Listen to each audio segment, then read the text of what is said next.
kanak-kanak, hari ini kita belajar suara huruf M.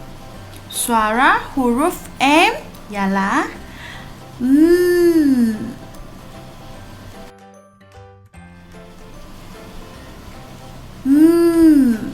Satu kali lagi.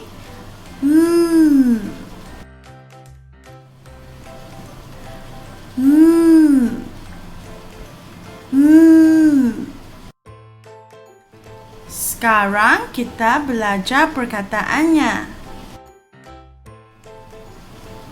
Mata, mata, mata, mata. Meja, meja, meja, meja. Mulut, mulut, mulut, mulut. Okey kanak-kanak, kita sampai sini. Bye-bye.